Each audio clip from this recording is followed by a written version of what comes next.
Street Fighter is back, and with so much personality this time around.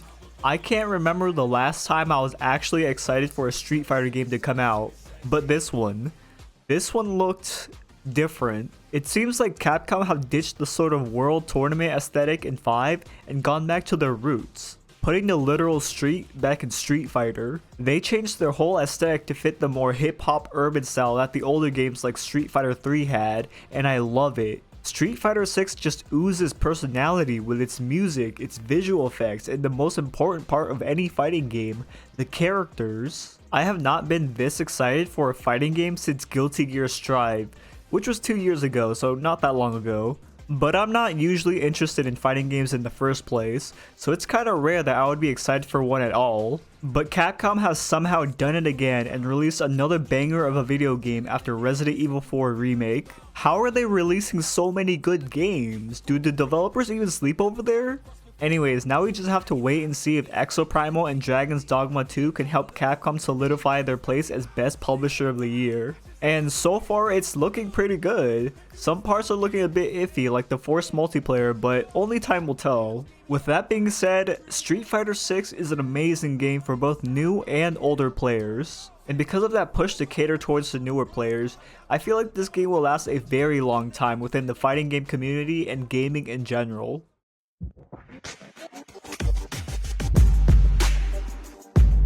Now, the most notable change that Street Fighter 6 made from the previous iterations are the visuals. They've changed the aesthetics to lean towards the urban hip-hop style that the older Street Fighter games had. I really like this change because my first Street Fighter game was Street Fighter 3rd Strike, and that game had so much soul to it. It even allowed for one of the most hype moments in fighting game history.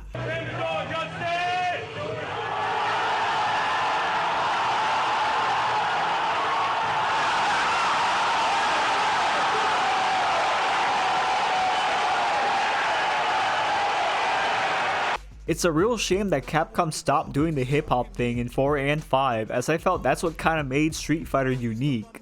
So when they brought it back for the 6th installment, I was ecstatic. And not only that, but they've made it look so much better than I could have ever imagined. From the character select screen, to the music, to even the menus feel like they have so much love poured into them.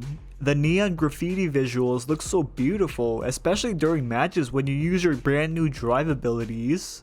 The drive abilities will do this really cool looking graffiti effect around your character, and even more so when you do a reversal, it covers the whole entire screen and there's like this dynamic camera shot. It adds so much visual flair to the fights and it becomes so satisfying to perform. And the characters, I cannot express how much I love the modern character designs. I think I might be in the minority here, but I'm glad that Capcom have completely moved away from the kind of weird looking character models that they had in previous entries. I can't really explain it that well, but they just kind of look like really bad claymation models, and it was really off-putting for me. Thankfully though, they've completely changed the graphics this time around and went for a more realistic approach to character design in order to appeal to a more casual audience, and I think it works wonderfully. Don't get me wrong, the huge over-the-top designs were what made those characters iconic in the first place, and it worked back then. But now in 2023, it kinda looks goofy, and the devs seem to agree as well when they redesigned the whole roster. Thankfully though, they've kept each character's defining features, like Luke's forearms.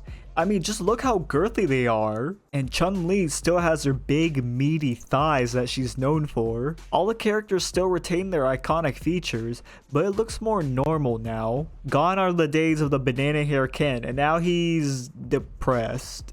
I'm sure this is just a phase. Anyway, these designs feel like an evolution of the characters that still keep their signature look. But this time they look a lot less outlandish than they did in previous titles because they're dressed a lot more moderately now. These are outfits that you can actually wear on the streets, and you know I love boobs, butts, and giant muscles as much as the next guy, but I like my games to have a little modesty when it comes to character designs. And even though they're covered up, Capcom have not skimped out on the sexiness. Capcom didn't just bring the cake, they opened a whole bakery. And I can't forget the absolute beefcakes that the men are. Also, funny side tangent, the Street Fighter community has to be one of the most down bad communities in the FGC. Like, listen to this. Fun fact, It is scientifically proven that the cleanest thing on earth occurs when my tongue meets Juri's feet. Anyways, not only is their clothing different, but their personalities as well. Street Fighter 6 takes place a few years after 5, and the characters are now older, wiser, and generally more level-headed. For example, Luke from Street Fighter 5 felt like this hot-headed, arrogant punk that gave off the stereotypical douchey MMA fighter vibes. His design in 5 just didn't sit well with me, and many other people as well. That is, until 6 came out, where Luke did a whole 180, and now he's much more positive and wholesome, albeit he still does do some playful banter. Hadouken! Hadouken!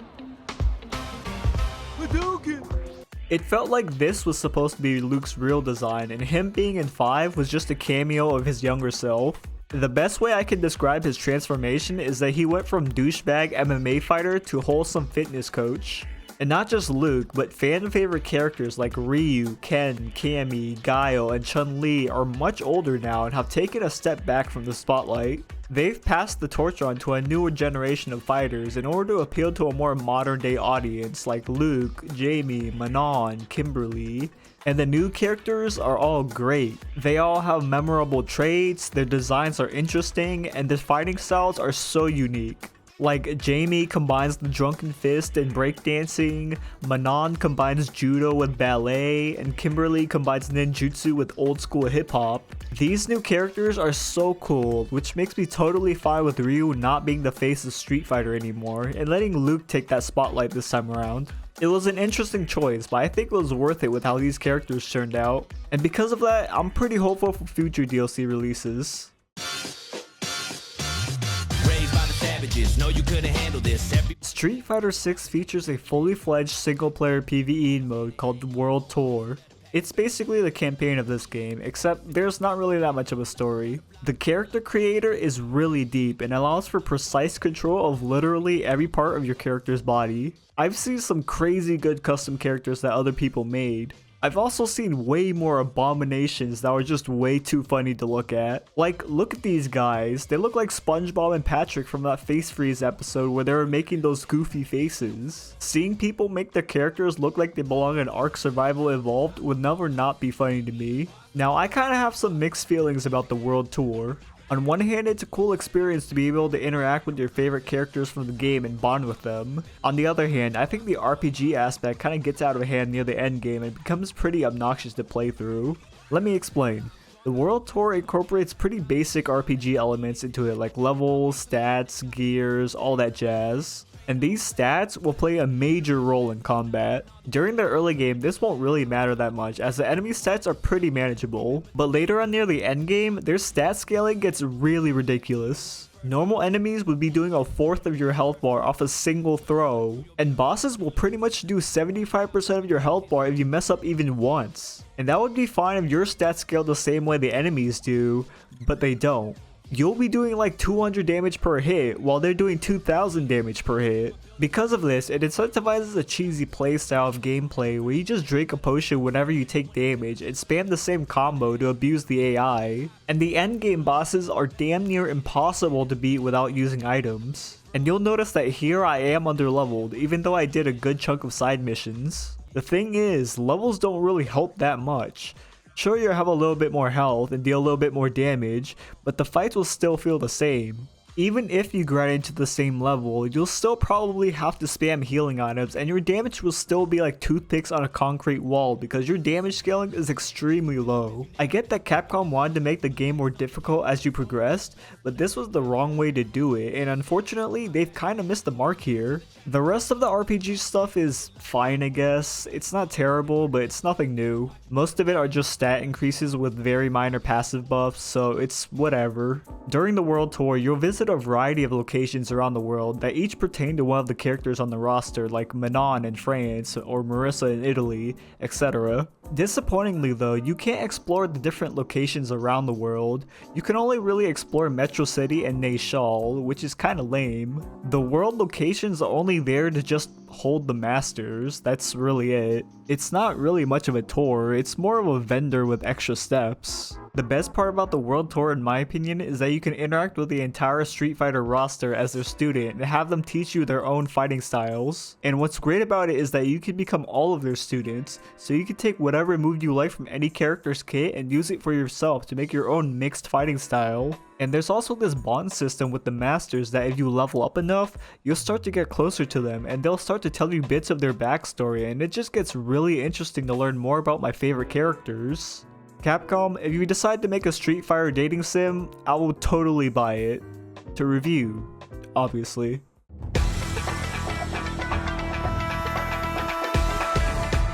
Now everyone knows that you don't play fighting games for the story, you play it for the gameplay. And the gameplay feels so satisfying to play. A bit of a disclaimer, I never really played that many Street Fighter games in the past. I played a bit of Third Strike and a bit of 5, but I was never really into fighting games in general. That does not mean that I'm a total noob to the genre, however. I have played my fair share of fighting games in the past, like Guilty Gear Strive, Melty Blood, Grand Blue Versus, and Under Night In-Birth. And because of that, I've learned the basic fundamentals of fighting games. I know all the fighting game terminology and how to read fighting game notation. So I'm not a total newbie, it's just that I play like one. Yeah, I'm not gonna sugarcoat it, I suck at fighting games, mostly because I don't practice. So I'm going to be reviewing the gameplay from a purely casual fighting game enjoyer perspective. Firstly and most importantly, the characters all feel so fun to play. This game boasts a healthy 18 playable characters on release, each with their own unique playstyles that cater to pretty much everyone. You want a simple character that's easy to learn? There's Luke. You like to rush down your opponents? There's Cammy. You like grapplers? There's Zangief. Each and every character fits a specific playstyle. It's really cool how diverse this roster is. Now, one of the biggest features that Capcom marketed for this game was the inclusion of the modern control scheme. This control scheme is meant to lower the skill floor in order to ease new players into the game. And because of the addition of modern controls, Street Fighter 6 is the best title to get into the Street Fighter series and fighting games in general. As one of those newer players, I can say that I really like the push to appeal to the wider audience. I know for many people, including myself, the 6-button control scheme is really intimidating for people trying to learn the game for the first time because it's really only used for fighting games. But with the modern controls, it accommodates people playing on controller, which I, as well as many other gamers, are familiar with. Of course, if you want to use the classic controls, it's still there for the people who are already familiar with fighting games. Another new system that Capcom have introduced in Street Fighter 6 is the drive mechanic. It's this game's unique resource used for your drive moves that's separate from the critical art meter. And these moves can change the whole tide of a fight depending on what you use it for. Every character has access to this resource and it can be used in a variety of different ways. Like if you want to extend a combo, you can use a drive rush to keep up the damage and stick to your target. If you have your opponent in the corner and you can't really get through their defenses, you can use a drive impact to get a guard crush and open them up. And once you do open them up, you can hit them with an overdrive attack or a critical art. The amount of situations that you can apply a drive ability is near infinite. But you can't just spam your meter skills all the time because if your resource hits 0, you'll go into burnout where you can't access your meter at all for a few seconds. I really like this mechanic because it rewards players who carefully balance their meter consumption just enough so that they don't hit burnout. And there are so many more applications of these overdrive moves that I can only ever begin to comprehend performing them in a match. But I still love this mechanic because of how simple yet flexible this system is. It rewards smart usage and, in my opinion, the most important part, it promotes aggressive gameplay. It is way more beneficial to use your meter offensively rather than defensively because you get so much resource during a match, it would be a waste not to. And this makes for a much more interesting and engaging gameplay loop because drive can be used at any time without having to worry about saving it to perform a better combo. This mechanic is an amazing addition to the game that adds loads of depth to the matches and you'll never feel bored or tired of the system.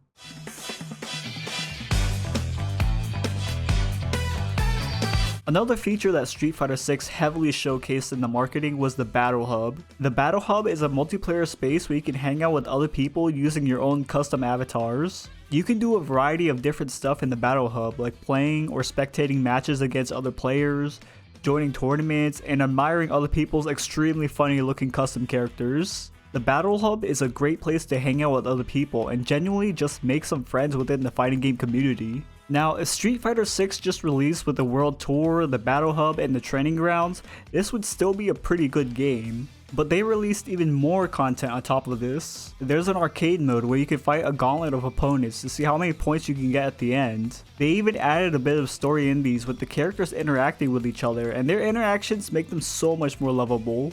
There are a bunch of special game modes where you can play with your friends if you just want to have some fun. And the combo tutorials are extensive and very in-depth, which makes it easier to learn the bread and butter combos for each character. There's just so much extra side content in this game that the developers didn't need to add, but they did because they wanted to pour as much love into this game as they could, and it really shows.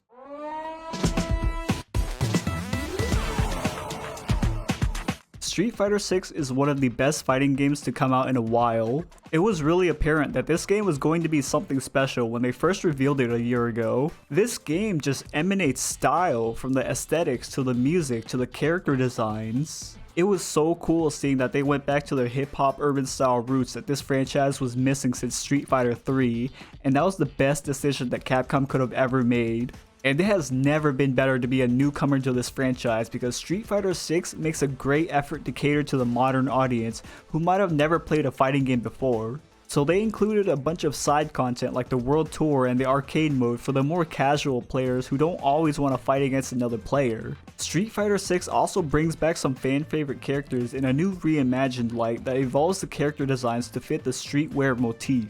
Capcom has done it again with Resident Evil 4 Remake and now Street Fighter 6, which makes me even more excited for Exoprimal and Dragon's Dogma 2 in the near future. What do you think? Do you agree or disagree? Tell me down below and make sure to like, comment, and subscribe for more reviews in the future. See ya.